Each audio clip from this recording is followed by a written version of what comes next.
Meus cascateiros, Daniel Ban de novo aí.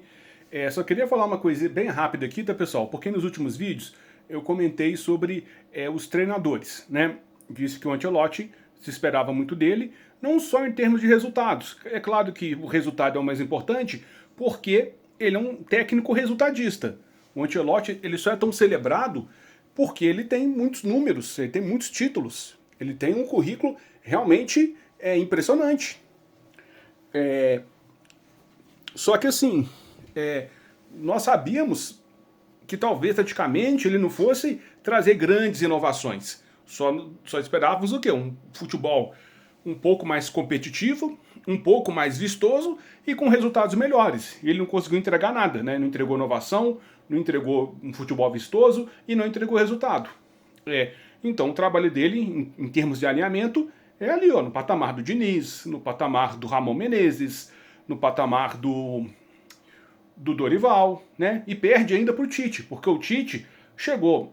É assim, o Tite ele fez o Ancelotti fez 5 jogos em Copa, o Tite também fez 5 jogos nas 2 Copas dele. Só que o futebol do Tite foi melhor e durante o ciclo o Brasil até chegou a apresentar um futebol bem interessante em alguns momentos ali. Depois na Copa, né? O Tite, né? Prevaleceu ali, né? A real qualidade do trabalho dele, que é isso aí, né? Insuficiente. Há quem goste, há quem não goste, eu não gosto, né? Tem depois ali quem viu os últimos trabalhos dele ali no Cruzeiro e no Flamengo, vê que ele não é mais aquele treinador que ele já foi, mas a questão não é ser bom ou ruim, é que para a seleção brasileira, que almeja pelo menos chegar em semifinal de Copa, o Tite é insuficiente, o Ancelotti mostrou-se insuficiente. Aí, pessoal, eu tô batendo numa tecla aqui, é por isso que eu tô fazendo esse vídeo, tá? É só para não ter que ficar repetindo isso de novo. Mas eu tô dizendo o seguinte, né? Porque quando os treinadores estrangeiros tomaram de assalto o futebol brasileiro, muitos falou que isso está acontecendo porque o treinador brasileiro é despreparado, é desqualificado, e com isso não conseguiu entregar ali algo minimamente agradável à frente dos clubes. Então foi necessário trazer técnicos de fora. Aí dos técnicos de fora, muitos vieram, muitos deram certo, muitos deram errado. Por exemplo, um que deu certo, o Vojvoda lá no Fortaleza. Ele deu muito certo no Fortaleza, mas em termos de táticos, em termos de inovação, em termos de algo assim mais agradável de se ver, foi alguma coisa diferente dos bons trabalhos realizados por treinadores brasileiros? Não, não. Foi um técnico estrangeiro, com os métodos, não vou falar brasileiros, mas com os métodos assim rotineiros aí de futebol, que conseguiu encaixar ali, e depois no Santos já foi muito ruim o trabalho dele, e agora, se eu não me engano, ele está no Racing, se eu não me engano. Enfim, ele fechou com o time argentino. Então tivemos aí o Sampaoli, que também fez um barulhinho aí, uma marolinha, né? Não ganhou nada, mas o trabalho dele no Santos foi bem interessante. Depois os outros foram péssimos. Então, assim, né, pessoal? Dos treinadores de fora que vieram, muitos conseguiram alguma coisa de títulos ali, né? O Abel Ferreira, eu acho que talvez é o maior nome aí, né? Conquistou tudo um pouco mais. Mas assim, pessoal, o Abel Ferreira também não tem nada de inovador, não tem nada de diferente. Então, assim, pessoal, tínhamos essa narrativa de que o treinador brasileiro era desqualificado e pior do que os de fora. Os de fora vieram, vimos que tem muitos treinadores de fora horríveis. Horríveis. Por exemplo, o Martin Anselmi passou pelo Botafogo agora há pouco tempo. Treinador fraquíssimo, fraquíssimo.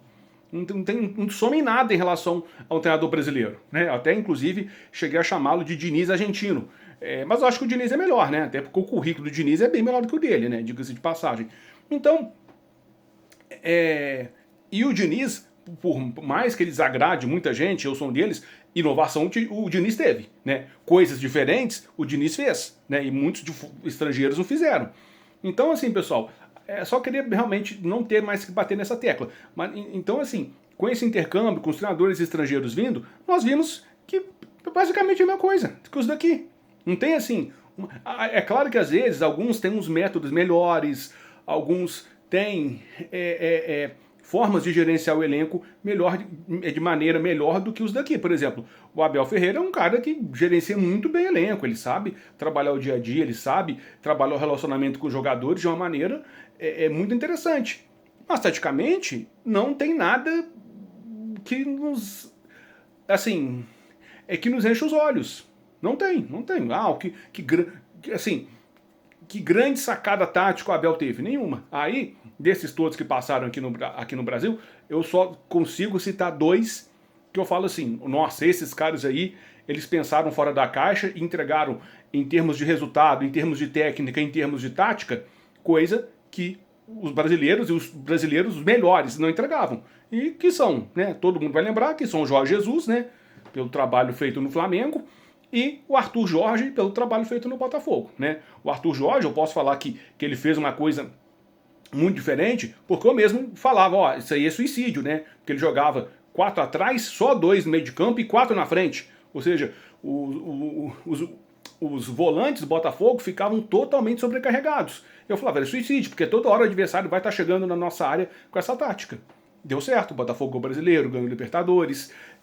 E hoje, para vocês terem uma ideia, o Vincent Kompany joga assim no Bayern. O Bayern também, eu vi alguns jogos deles na Champions, teve um jogo que eles 4 na frente e 2 no meio, e 4 atrás. Então, isso foi inovação, isso foi diferente. Mas foram só 2, né? Então, não tem essa do treinador brasileiro é muito pior do que os de fora. E também os de fora, tem muitos que são ruins. E até piores do que esses brasileiros que nós criticamos. Falta, assim, ao brasileiro o quê? É a questão da língua, né? A questão da língua. E assim, pessoal, vamos falar a verdade, né? Aprender espanhol não é difícil. É uma língua parecida com a nossa. 2 anos de curso aí, o cara já tá, assim, falando bem, já tá falando, assim, de uma maneira interessante. E o inglês, tudo bem. O inglês, alguns vão ter facilidade para aprender, outros não. Mas assim, pessoal, pelo menos o espanhol os caras tinham que aprender, porque aí sim eles iam começar a trabalhar na Espanha, na Argentina, em outros clubes aqui da América do Sul. Então abriria esse mercado. Então é isso. Então, ao treinador brasileiro falta estudar idiomas. Porque futebol, eles lá entendem tanto quanto nós. Ah, mas tem um Guardiola, o Klopp, o Luiz Henrique. São exceções, são o Mourinho, esses caras eles são realmente a casta, o próprio Ancelotti, esses caras são a casta ali dos treinadores de futebol. Mas, tirando esses caras que são da primeiríssima prateleira, o resto, meu amigo, é do mesmo nível aqui do Brasil, não tem assim, eu vi jogo já de Champions com os caras dando chutão pro atacante da casquinha ali, pra bola sobrar pra alguém, pô, assim. Muita gente elogia porque é o Luiz Henrique, mas é ridículo aquele negócio do Paris Saint-Germain de pegar a bola na saída do meio de campo e dar um chutão para pressionar a saída de tiro de meta do adversário. Isso é tática, é tacanha essa tática. Se fosse o Diniz fazendo isso, tava todo mundo criticando. Então é isso, pessoal. Então esse vídeo é só mesmo para falar, para não ter mais que entrar nesse assunto a fundo, né?